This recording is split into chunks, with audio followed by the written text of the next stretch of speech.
Bienvenidas y bienvenidos a esta inmersión en las fuentes sobre los aborígenes canarios.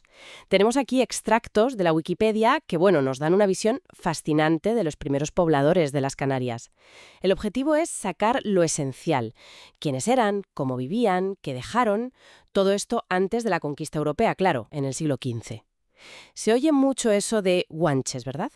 Pero según las fuentes, parece que originalmente era solo para la gente de Tenerife. Había más pueblos: Bimbaches en El Hierro, Majos en Lanzarote y Fuerteventura, Canarios en Gran Canaria. Vamos, que cada isla era un mundo. Exacto. Y esa diversidad es súper interesante, porque parece que vienen de un origen común, norteafricano, pero luego, claro, siglos de aislamiento en cada isla, pues hicieron que cada grupo evolucionara a su manera. Vamos a ver qué dicen las fuentes de ese origen, de su sociedad, sus creencias y, ojo, de su impacto en el entorno, que también lo hubo. Perfecto. Empecemos por ahí, por el origen. Las fuentes lo tienen bastante claro, ¿no? Norte de África, bereberes. Sí, esta es la teoría más aceptada, sin duda. Poblaciones bereberes que llegaron, pues probablemente en distintas oleadas, quizás desde el siglo V antes de Cristo, o incluso antes, hasta los primeros siglos de nuestra era. Y trajeron sus cosas, claro. Su ganado. Eso es, cabras y ovejas sobre todo, un tipo curioso, sin lana. Y también una agricultura básica, cereales como la cebada. La cebada, la base del gofio, ¿no? Que ha llegado hasta hoy. Justo, la cebada tostada y molida, un pilar de su alimentación y de la Canaria actual. Y aquí viene algo que a mí me llama mucho la atención de las fuentes. Llegan por mar y luego olvidan cómo navegar. ¿Cómo es posible? Pues sí, es uno de los, digamos, grandes misterios o puntos llamativos. Las fuentes sugieren que perdieron esos conocimientos, y esto es clave, porque ese olvido, o esa falta de navegación posterior, significó aislamiento. Cada isla una burbuja cultural durante siglos. Madre mía, qué curioso. O sea, llegaron y se quedaron ahí. Eso parece. Pero lo que sí está claro, y los estudios genéticos que citan las fuentes lo apoyan, es la huella norteafricana. El ADN mitocondrial, el que se hereda por línea materna, muestra un vínculo muy fuerte. Y el ADN general, el autosómico, también lo refleja, aunque lógicamente mezclado con el aporte europeo, que es mayoritario hoy, y otros menores, como el subsahariano. Incluso se habla de una posible conexión antigua con Anatolia, ¿no? Sí, algunos estudios lo sugieren. Un vínculo menor y más antiguo con los primeros agricultores neolíticos. Añade complejidad, desde luego. Vale, un origen complejo y con sorpresas. Y una vez allí, ¿cómo vivían? Las fuentes hablan mucho de cuevas. Sí, vivían sobre todo en cuevas, naturales o excavadas por ellos mismos. Pero ojo, no solo cuevas. En islas como Gran Canaria o Lanzarote también construían casas de piedra seca, poblados bien organizados. Y no eran sociedades sencillas, por lo que veo. Para nada. Las fuentes describen estructuras sociales complejas, desde tribus, digamos, más básicas hasta lo que podríamos llamar protoestados, como pequeños reinos incipientes. Protoestados, con reyes y nobles. Algo así, sobre todo en Gran Canaria y Tenerife. Había jerarquías claras, una clase noble y otra plebeya, y todo esto sin metales, que no había en las islas. Desarrollaron una industria lítica, o sea, de piedra y hueso, muy apañada, y su propia cerámica, hecha a mano, claro. Y dejaron algo escrito, alguna forma de arte. Pues sí, conocían la escritura. Se han encontrado inscripciones con caracteres líbico-breveres, un sistema emparentado con los del continente. O sea, que no eran ágrafas del todo. No exactamente. Y también parece que tenían conocimientos de astronomía. Hay construcciones alineadas con los astros, seguramente para temas de agricultura o rituales. Su mundo religioso era muy rico. Variaba por islas, pero había ideas comunes: un ser supremo, espíritus, creencia en el más allá. Y eso explica la momificación, ¿no? Sobre todo en Tenerife. Dicen que era muy sofisticada. Exacto. Las técnicas de momificación de Tenerife son de las más destacadas, sí, muy elaboradas. Pero las fuentes también mencionan cosas más, más duras, sacrificios. Sí, es un aspecto documentado. Hay evidencias arqueológicas y crónicas que hablan de sacrificios, no solo de animales, sino también humanos. ¿Incluyendo niños? Niños. Se ha asociado a rituales importantes, como los solsticios, especialmente en Tenerife. Son datos que, rompen un poco con visiones idealizadas, ¿no? Como también rompe esa visión idealizada lo del medio ambiente. No vivían en una armonía perfecta con la naturaleza. ¿Ah, no? ¿Qué hicieron? Pues las fuentes recogen evidencias claras de un impacto importante. Hubo deforestación, necesitaban madera, leña y sobre todo pastos para el ganado. Bosques enteros como la laurisilva en algunas zonas de Fuerteventura o robledales y carpes en Tenerife, pues se redujeron mucho o desaparecieron. Eso causó erosión, claro. Vaya. Y también contribuyeron a la extinción de animales propios de las islas. Lagartos gigantes, algunas aves marinas. Su llegada y actividad cambió el ecosistema, transformaron las islas. Ignorar.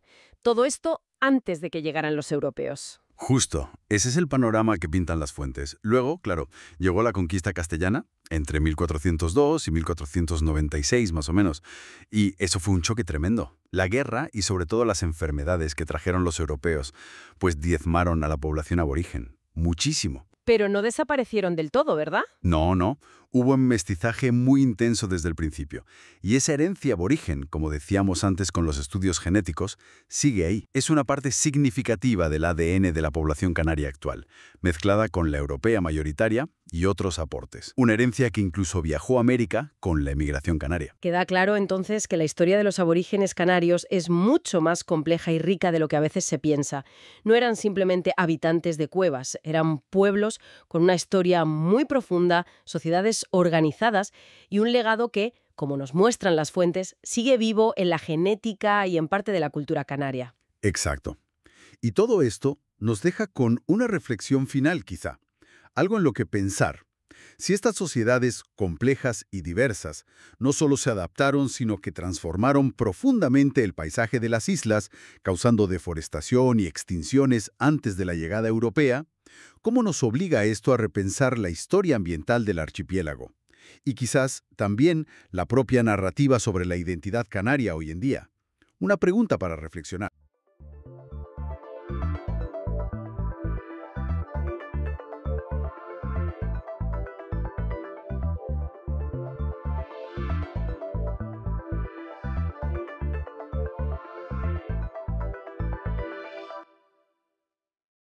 Bienvenidos. Hoy vamos a meternos en un tema que, bueno, es fascinante y también tiene su miga.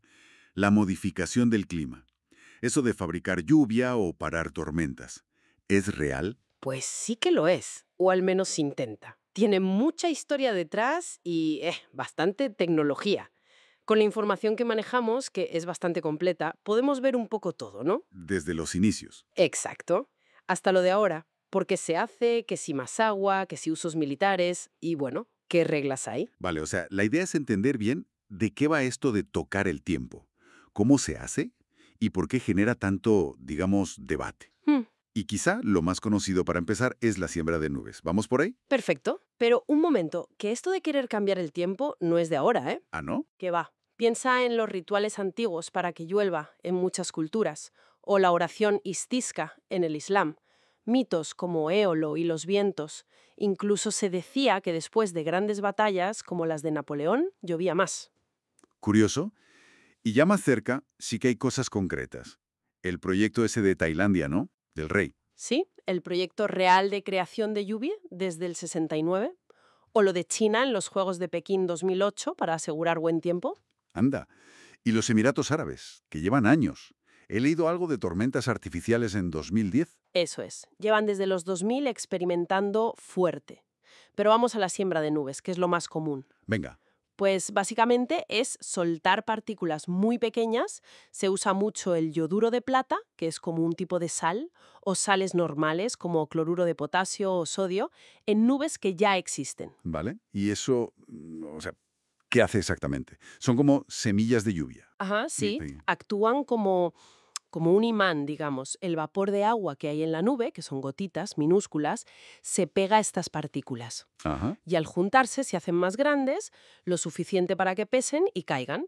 Vamos, que ayudan a la nube a soltar el agua, sea lluvia o nieve. Entendido. Pero claro, necesitas la nube primero. No es crear agua de la nada. Exacto.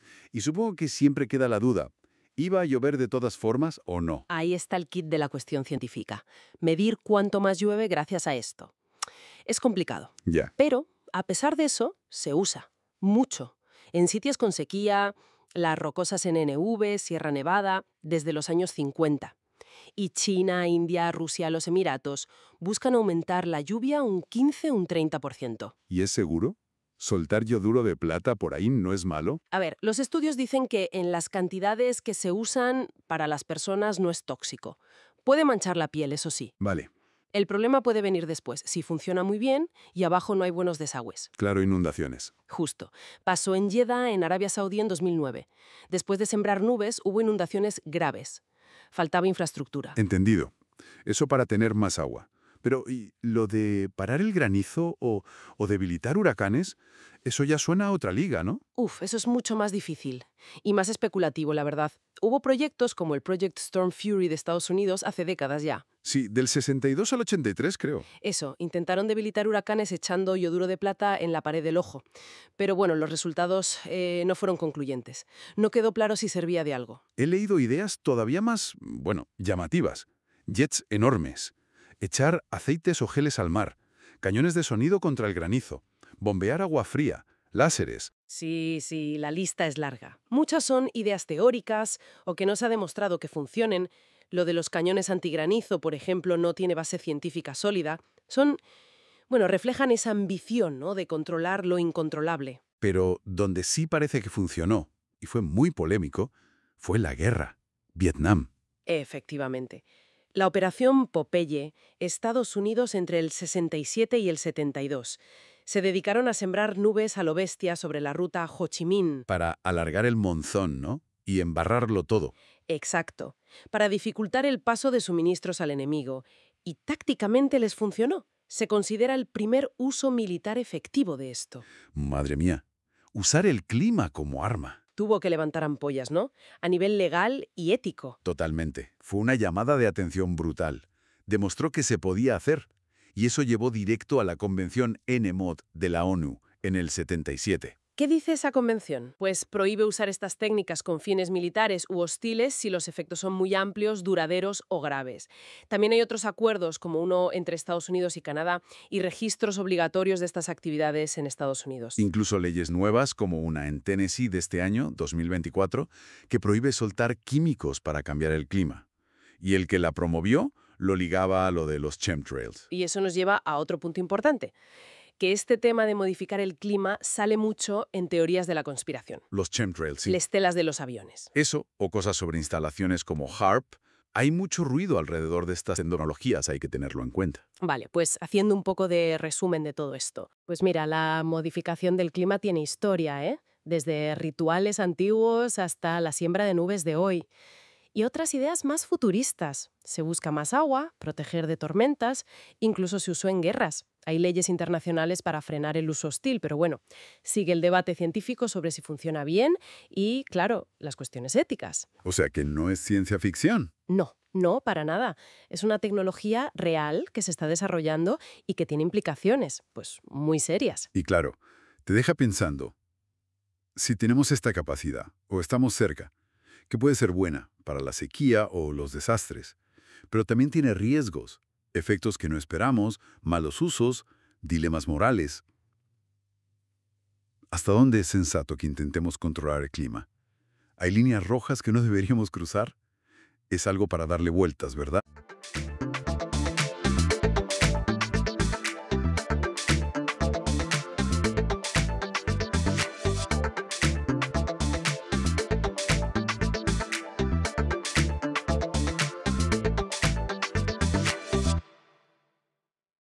Hoy nos metemos de lleno con Babilonia, una ciudad, de las más legendarias de la antigua Mesopotamia, allí en el actual Irak. Solo su nombre ya evoca, poder, esplendor, un misterio que casi se toca. Y para explorarla tenemos aquí una buena recopilación de fuentes, textos cuneiformes, relatos clásicos, hallazgos arqueológicos. Vamos a intentar desentrañar su historia.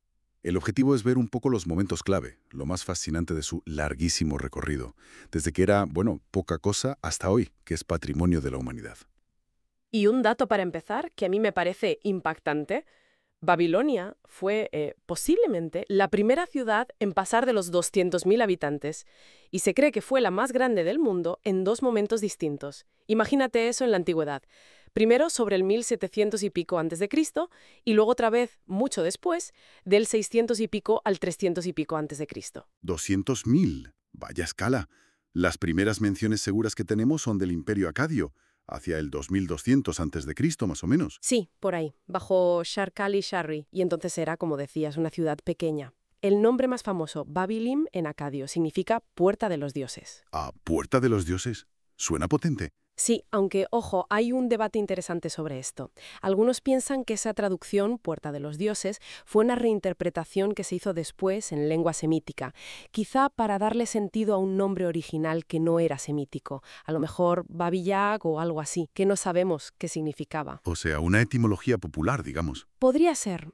La versión sumeria Kadi Hirraki parece que es una traducción de esa idea, de Puerta de los Dioses. Curioso, ¿eh? Muy curioso. Y bueno, el falto de ciudad pequeña potencia, ahí entra Hammurabi, ¿verdad? Siglo XVIII a.C. Totalmente. Ese es el punto de inflexión. Con la dinastía morita, y sobre todo Hammurabi, Babilonia unifica el sur de Mesopotamia. Crea el primer imperio babilónico y, nos dejó su famoso Código de Neyes. El código de Hammurabi, claro. Y no solo eso. A partir de entonces, Babilonia le quita el puesto a Nippur como la ciudad sagrada principal.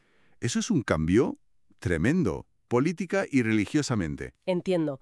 Controlar el centro religioso era como controlar la narrativa, el poder simbólico. Exacto. Fundamental. Aunque hay que decir que ese primer imperio, el de Hammurabi, no duró tantísimo tiempo. Fue algo más bien efímero. Vale, pero si pensamos en la imagen popular de Babilonia, la del gran esplendor, nos tenemos que ir más adelante, ¿no? Al imperio neobabilónico. Sí, bastante más adelante. Entre los siglos VII y VI antes de Cristo. Ahí es donde encontramos a Nabucodonosor II. Nabucodonosor. Ese sí que nos suena a todos. Claro, esa fue la época dorada en cuanto a monumentos. Ordenó reconstrucciones masivas. La más famosa, sin duda, la Puerta de Istar, esa maravilla de ladrillos vidriados azules. Preciosa, con los toros y esos. Dragones, ¿no? Hay una reconstrucción en Berlín que es espectacular. Los Muhushu, sí, toros y esos seres híbridos. Y bueno, también se le atribuyen los jardines colgantes. Ah, los jardines colgantes. Una de las 7 maravillas del mundo antiguo. Ahí sí que estamos en terreno legendario. Pues aquí es donde la cosa se pone interesante. Porque hay serias dudas sobre si los jardines estuvieron realmente en Babilonia. Espera, ¿cómo? Pero no aparecen en las fuentes. Pues no en las fuentes babilónicas de la época. No hay ni rastro en sus propios textos. ¡Qué fuerte! Entonces, ¿de dónde sale la historia tan detallada? Las fuentes clásicas, exacto. Las descripciones vienen de autores griegos y romanos posteriores. Y hay historiadores, como Stefani Dali, que sugieren que quizá hubo una confusión, que los jardines que describían estaban en realidad en Nínive, la capital asiria. Vaya. O sea que podríamos tener una maravilla del mundo atribuida al lugar equivocado. Es una posibilidad muy real. Un buen ejemplo de cómo el mito y la historia se mezclan. Y bueno, esta época neobabilónica es también la del exilio judío en Babilonia, que es otro evento con una repercusión histórica enorme. Claro. Pero bueno, todo apogeo tiene su fin.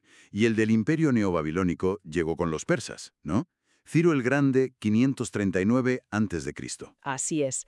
La historia que cuenta Heródoto, la de desviar el río Éufrates para entrar aprovechando una fiesta. Sigue siendo la versión más aceptada. Es la versión clásica, la de Heródoto.